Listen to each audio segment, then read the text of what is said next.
Alors, dans l'exemple suivant, dans la vidéo suivante, on va se préoccuper en fait de l'évaluation de l'avantage nature lorsqu'on met à disposition d'un salarié un logement qui appartient ou qui est loué par l'entreprise.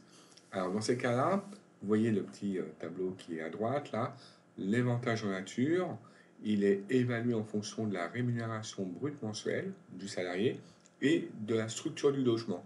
Est-ce que c'est un studio? Donc là, c'est pour une pièce, vous voyez, un studio, ça serait là. Ou est-ce que c'est pour un appartement plus grand ou une maison plus grande avec plusieurs pièces? Et on gérera donc en fonction de la dernière colonne du tableau. Alors, pour que vous compreniez bien ça, j'ai pris un exemple d'un salarié qui a un salaire brut mensuel de 3 500 euros. Première hypothèse, ce salarié donc a une mise à disposition gratuite d'un studio. L'avantage en nature va être évalué de la façon suivante. L'avantage en nature, on va regarder son salaire mensuel. Donc son salaire mensuel, il est ici. 3500, c'est entre 3000 et 3700. On est là. Hein. Donc l'avantage en nature pour une pièce, c'est 129,90 euros. C'est-à-dire que l'avantage en nature sera de 129,90 euros. Sauf que, et ça c'est le piège, ce barème de l'URSSAF qui est donné, ou de l'administration fiscale, est donné par mois. Donc comme nous on raisonne sur un impôt annuel, sur les revenus annuels, il faut multiplier par le nombre de mois. Par défaut, ça sera 12 mois. Le nombre de mois d'occupation qui sera par défaut de 12 mois. Donc dans cet exemple-là, eh bien, l'avantage en nature d'un studio prêté gratuitement par un salarié sera évalué à l'année à 1558,80 euros. Voilà. Vous voyez que c'est assez simple, c'est pas très compliqué comme méthode pour trouver donc l'avantage en nature. Alors, surtout quand on est sur une base d'un studio. Hypothèse 2, même salaire, sauf que cette fois, on lui prête non pas un studio, mais un 4 pièces. Donc on est dans ce barème-là, et là, c'est le barème par pièce. Donc on se situe ici, de 3085 à 3770, puisque je vous rappelle que le salarié, sur l'exemple que j'ai pris, a un salaire mensuel de 3005. On ne prend pas le barème pour une pièce, mais on prend bien le barème par pièce principale, s'il y a plusieurs pièces, quel cas, puisque là, il y a 4 pièces. Donc on prendra 112 euros, mais attention, c'est 112 euros par pièce. Donc dans ces cas-là, je reprends cette formule-là, l'avantage en nature dans ces cas-là sera calculé de la façon suivante.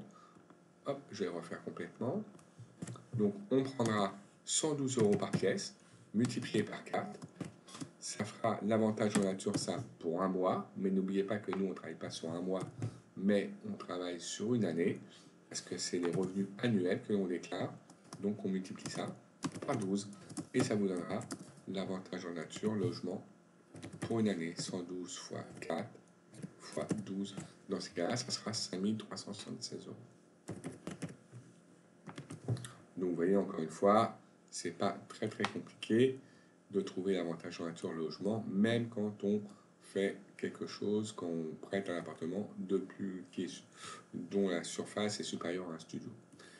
Troisième hypothèse, c'est la même que la deuxième, sauf que cette fois, on ne lui prête pas vraiment gratuitement, on demande au salarié une participation financière de 250 euros par mois. Conclusion, on reprend cette formule-là, parce que sinon c'est toujours un 4 pièces, avec le même salaire. Donc on reprend la même formule, celle-là. Sauf que de cet avantage en nature que l'on a déterminé, eh bien, on va enlever, donc je vais refaire à partir d'ici, on va enlever la participation financière du salarié, qui est 250 euros par mois, fois 12, parce qu'évidemment, comme il participe un peu au logement, ça ne peut pas être pris en compte dans l'avantage en nature. Donc on refera le même calcul, 112 fois 4 fois 12, mais on enlèvera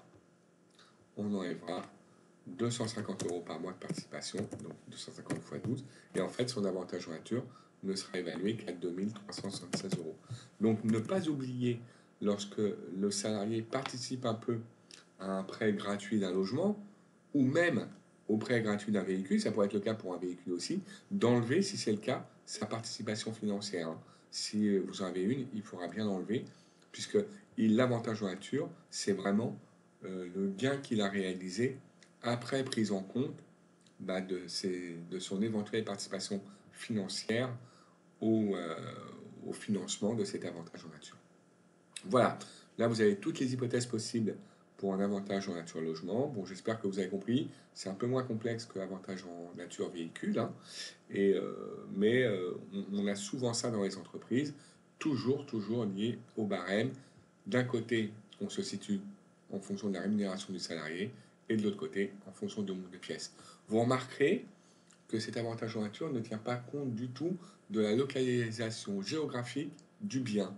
C'est-à-dire que vous pouvez mettre à disposition gratuitement un appartement à Saint-Étienne ou en Auvergne, où le prix du mètre carré est quand même assez faible, et bien malgré tout, l'avantage en nature sera évalué de la même façon que si vous avez mis à disposition un appartement sur l'île de la Cité à Paris, où le prix du mètre carré est exorbitant.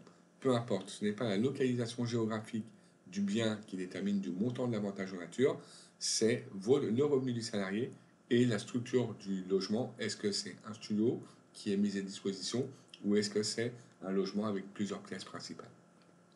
Voilà, j'espère que vous avez compris ça et on se retrouve rapidement pour les autres avantages en nature. Merci, au revoir.